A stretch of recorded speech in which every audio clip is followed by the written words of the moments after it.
আসসালামু আলাইকুম। Saint Xavier's high স্কুলের পক্ষ থেকে সকলকে জানাচ্ছি অনলাইন ক্লাসে আমন্ত্রণ। আজকে আমরা নবম শ্রেণী বাংলা দ্বিতীয় পত্র ক্লাস করব। প্রিয় শিক্ষার্থীরা, তোমরা সবাই ভালো আছো নিশ্চয়ই, আশা করি ভালো আছো। তো আজকে আমাদের পাঠের যে মূল বিষয়টা আমরা পড়বো, আজকে আমাদের বিষয়টা হচ্ছে অব্যয় পদ। এর আগের ক্লাসে কিন্তু আমরা পদ প্রকরণের মধ্যে পড়েছিলাম যে আমাদের যে পদগুলোকে সেগুলোকে কয়টা ভাগে ভাগ করা যায়, বিশেষ্য, বিশেষণ, সর্বনাম, অব্যয় এবং ক্রিয়া, সবগুলোই পদের কথা আমরা আগের দিন বলেছিলাম। সেই সাথে বিশেষ্য, বিশেষণ কিছু পদ পড়েছিলাম। আজ আমরা যেটা পড়বো, আজকে আমাদের বিষয়টা হচ্ছে অব্যয় পদটা নিয়ে আমরা একটু আলোচনা করি। অব্যয় পদ, প্রথমে আসি আমরা অব্যয় পদটা আসলে কি। অব্যয় পদটা হচ্ছে, আমরা এই অব্যয় শব্দটাকে যদি আমরা ভাঙি, এই অব্যয় শব্দটাকে ভাঙলে কি বের হয়? ন ব্যয়। এই ব্যয় মানে কি?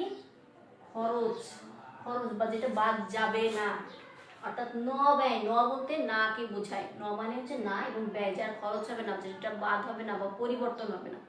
অর্থাৎ আমরা যখন একটা বাক্য, মনের ভাবটা প্রকাশ করার জন্য সুন্দরভাবে যখন আমরা বাক্যগুলোকে উপস্থাপন করি, সেই বাক্যগুলোকে উপস্থাপন করার ভেতরে, সেই বাক্যের ভিতরে অনেকগুলো পদ কিন্তু থাকে। সেই পদগুলোর ভিতরে কিন্তু এই অব্যয় জাতীয় শব্দ কিন্তু, পদগুলো আমরা কিন্তু পেয়ে থাকি।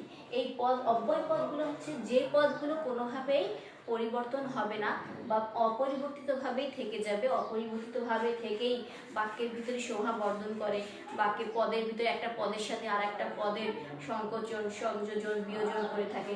এই জন্য এগুলোকে বলা হয় সবই অব্যয়সূচক শব্দ। যে অব্যয়সূচক শব্দগুলো কোনগুলো হতে পারে? ও, এবং, আর, কিন্তু, অথবা, নতুবা, এই ধরনের যে শব্দগুলো আছে, এই শব্দগুলোকে সাধারণত আমরা অব্যয় পদ হিসেবেই ধরে থাকি। তো এই অব্যয় শব্দের ভিতরেও যে অব্যয় যে শব্দগুলো আমরা ব্যবহার করব, সেই শব্দগুলোর কিছু বৈশিষ্ট্য কিন্তু আমাদেরকে জানতে হবে। এই বৈশিষ্ট্যের ভিতরে আমরা কি পাই?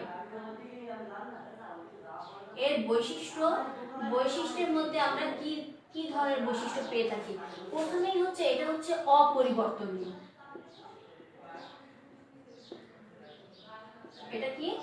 এটা হচ্ছে অপরিবর্তনীয়। কেমন?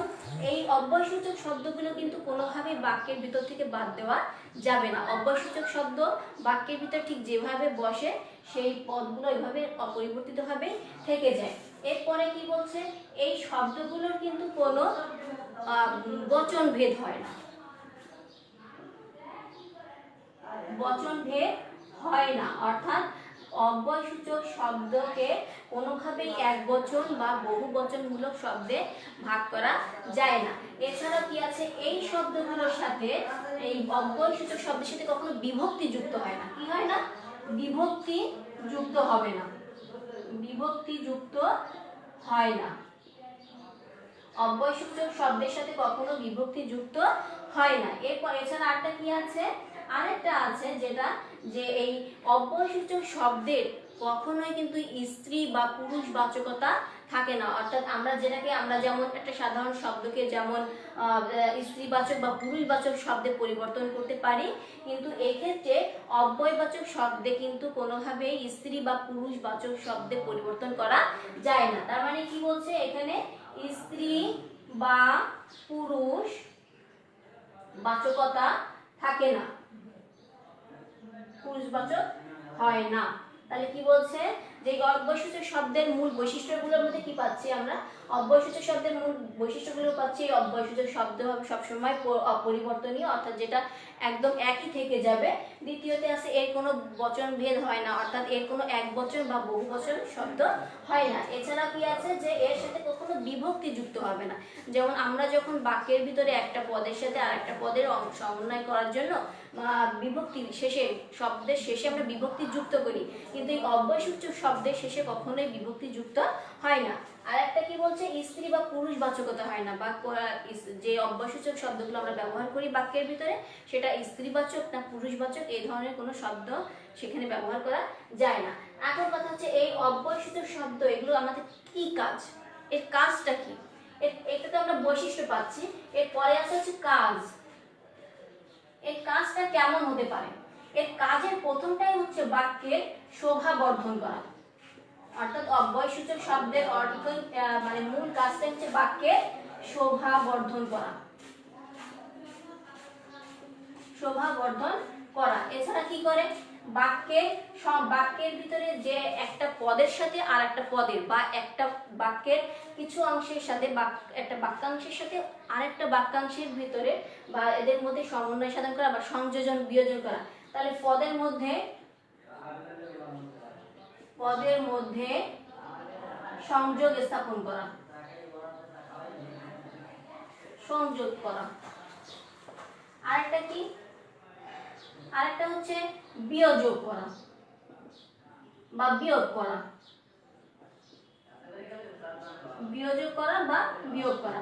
আরেকটা কি আসছে, আরেকটা যেটা আসছে সেটা হচ্ছে সংকোচন করা, সংকোচন, যেটাকে আমরা বলি সংকোচন করা।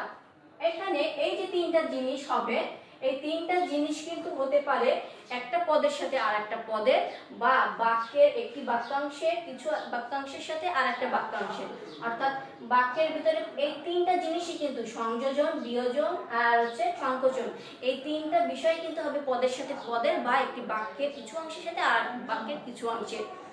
এরপরে যেটা বলছি যে তাহলে আমরা পাচ্ছি যে অব্যয় পদ কেন দরকার, এই যে এই কাজগুলোই হচ্ছে কাজের জন্যই মূলত অব্যয় পদ আমাদের বাক্যের মধ্যে ব্যবহার করা হয় এবং এই অব্যয় পদের বৈশিষ্ট্য হিসেবে আমরা এই চারটা পেয়েছি যে অপরিবর্তনীয় হবে, বচনভেদ হয় না, বিভক্তি যুক্ত হয় না এবং এর কোনো স্ত্রী বা পুরুষবাচক শব্দ এর নির্ণয় করা যায় না। এরপরে আসি আমরা যে অব্যয়সূচক শব্দগুলো কি ধরনের হতে পারে। অব্যয়সূচক শব্দ আমরা জানি যে আমাদের বাংলা ভাষায় যেহেতু অন্যান্য ভাষা থেকে আরো অনেক ভাষা এসেছে, যেমন সংস্কৃত থেকেও আমাদের বাংলা ভাষায় অনেক শব্দ এসেছে। এছাড়াও বিদেশি যারা বিভিন্ন সময় আমাদের দেশটাকে শাসন করেছে, সেই শাসনের ভিত্তিতে কিন্তু আমাদের দেশের সব বাংলা ভাষার শব্দে কিন্তু তাদের ওই বিদেশি শব্দগুলো এসে গেছে, যার কারণে এই অব্যয়সূচক শব্দের ক্ষেত্রেও কিন্তু ভিন্নতা দেখা যাবে। কারণ যেমন হচ্ছে আমাদের বাংলা শব্দের অব্যয় পদ আছে, আবার ওই সংস্কৃত যে শব্দগুলো আমাদের বাংলা ভাষায় ঢুকে গেছে সেইগুলোরও কিন্তু একটা অব্যয় পদ আছে, আবার যে বিদেশি যে শব্দগুলো এসেছে তার ভিতরেও কিন্তু আমাদের অব্যয়সূচক শব্দাংশ রয়েছে। এখন আমরা আসি যে এই অব্যয় পদগুলোকে সাধারণত কয়টা ভাগে ভাগ করা যায়। এই অব্যয় পদগুলোকে সাধারণত ভাগ করা যায় চারটা ভাগে। অব্যয় পদগুলোকে সাধারণত কয়টা ভাগে ভাগ করা যায়? চারটা ভাগে। এর মধ্যে একটা কি আছে, সমুচ্চয়ী অব্যয়। এই অব্যয় পদটাকে ভাগ করা যাবে চারটি ভাগে। অব্যয় পদটাকে ভাগ করা যাবে কয়টা ভাগে? চারটি ভাগে। আর সেই চারটি ভাগে প্রথমে আছে অসমুচ্চয়ী অব্যয়, এরপরে দ্বিতীয়তে আছে অনন্যয়ী অব্যয়, আছে তিন নম্বরে যেটা আমাদের আছে অনুসর্গ অব্যয়। অনুসর্গ অব্যয় এবং 4 নম্বরে কোনটা আছে? অলুকার অব্যয়। শিক্ষার্থীরা, আমরা এখানে অব্যয় পদের যে ভাগগুলো দেখতে পাচ্ছি তার মধ্যে কয়টা ভাগ রয়েছে?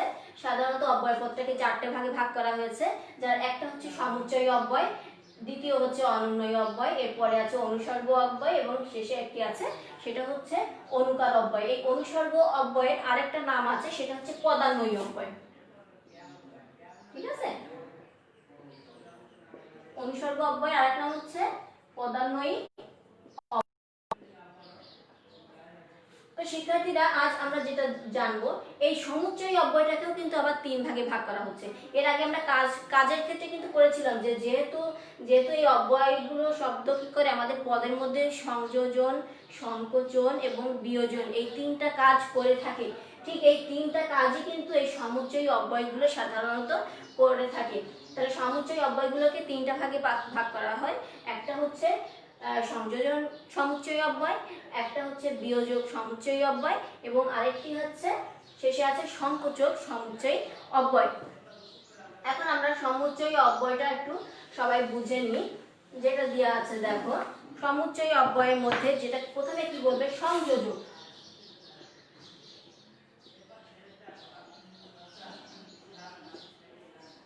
সংযোজক সমুচ্চয়ী অব্যয়। তাহলে সংযোজক কিভাবে করছে, যেমন রহিম ও করিম দুই ভাই। এখানে এই রহিম ও করিম দুই ভাই, এই ও যে একটা অব্যয়সূচক শব্দ, এটা কিন্তু এখানে দুইটা পদকে একই সাথে সংযুক্ত করছে। কাকে কাকে? এই রহিম এবং করিম, এখানে এই দুইটা পদ, এই দুইটা পদকে একসাথে সংযুক্ত করছে বা জোড়া লাগাচ্ছে কে? এই হচ্ছে ও। এই ওটা কিন্তু রহিম এবং করিম দুইটা পদকে একসাথে সংযুক্ত করছে, যার কারণে এই ওটাকে বলা হচ্ছে কি সংযোজক সমুচ্চয় অর্থাৎ অব্যয়।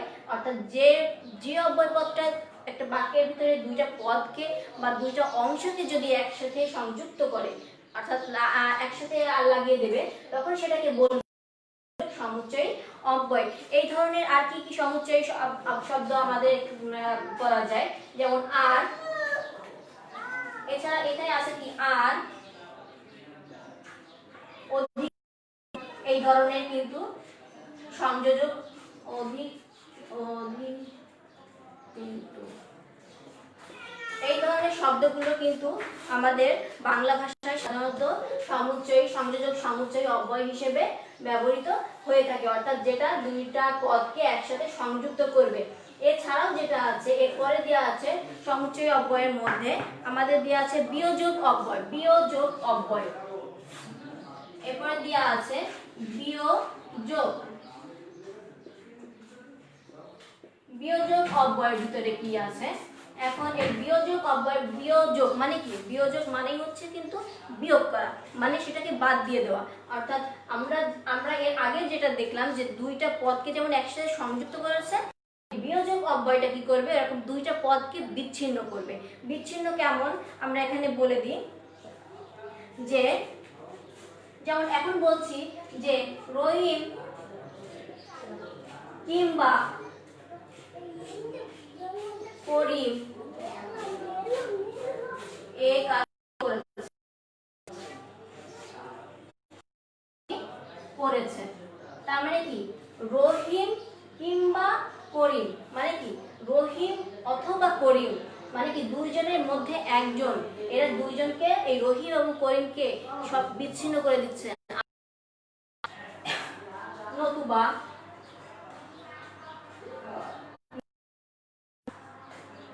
হয়তো, এই ধরনের নয়তো, হয়তো, নতুবা, অথবা, এই ধরনের যে শব্দগুলো আছে এইগুলো সাধারণত বিয়োজক সমুচ্চয়ী অব্যয় হিসেবে কাজ করে থাকে, অর্থাৎ দুইটা করে থাকে। এরপরে আমরা যেটা পড়ব সংকোচক। সংকোচক অর্থাৎ সমুচ্চয়ী অব্যয়ের মধ্যেও একটি অব্যয় আছে যেটাকে বলা হয় সংকোচক অব্যয়।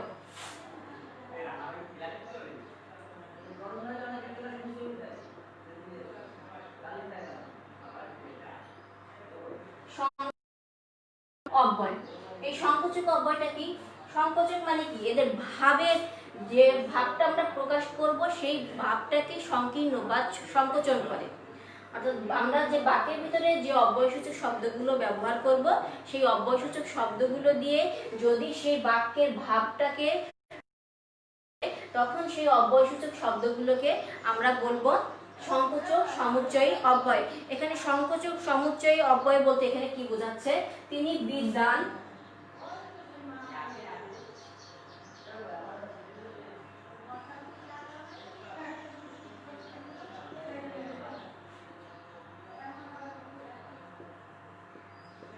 তিনি বিদ্বান কিন্তু সৎ লোক নন।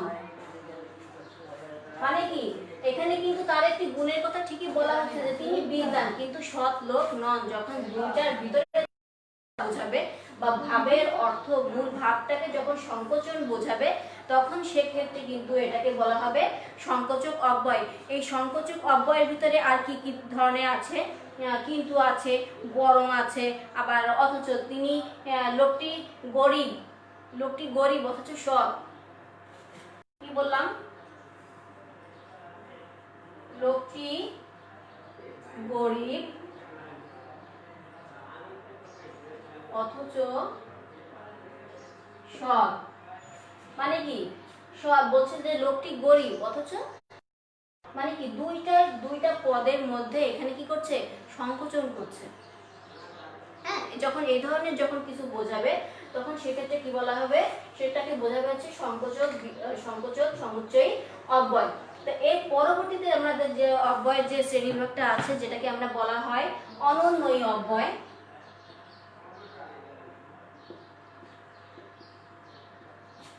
এরপরে আমরা আসছি অনন্বয়ী অব্যয় পদ।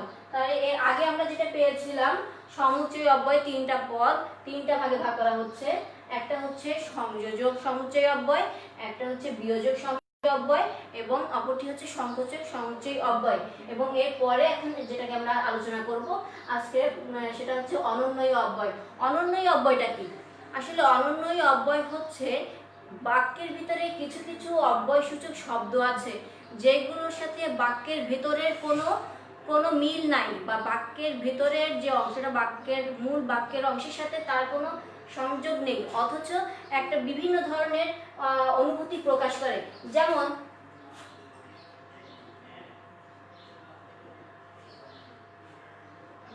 ছি ছি, তুমি এত নীচ। আমরা এই যে তুমি, এই যে একটা বাক্য, এই বাক্যটা দিয়ে কিন্তু একটা অর্থ সম্পূর্ণরূপে প্রকাশ পাচ্ছে। এখানে যদি আমরা এই ছি ছি এটা যদি ঢেকে দিই, বা এই অংশটা যদি আমরা পুরো ঢেকে দিই, তাহলে তুমি এত নীচ এটা দিয়ে কিন্তু ঘৃণা প্রকাশ পাবে। কিন্তু এই যে ছি ছি দেওয়ার সাথে, এই ছি ছি শব্দের সাথে এই বাক্যের কিন্তু কোনো মিল নেই, কিন্তু তারপরেও এই ছি ছি শব্দটা দিয়ে কিন্তু অতিরিক্ত যে ঘৃণা, সেই ঘৃণার একটা ভাব কিন্তু এখানে প্রকাশ পাচ্ছে। যার কারণে এই ছি ছি এটাকে বলা হবে অনন্বয়ী অব্যয়, অর্থাৎ যে অব্যয় পদগুলো দ্বারা বাক্যের সাথে কোনো সংযোগ, সরাসরি কোনো সংযোগ থাকে না, কিন্তু এই বাক্যগুলো বাক্যের আগে বসে বাক্যের যে অর্থটা, সেই অর্থটাকে আরো অধিকতরভাবে বোঝাতে সহায়তা করে, সেটাকে কি বলা হয়, সেটাকে বলা হয় অনন্বয়ী অব্যয়। যেমন বলা হলো যে উফ বড্ড লেগেছে।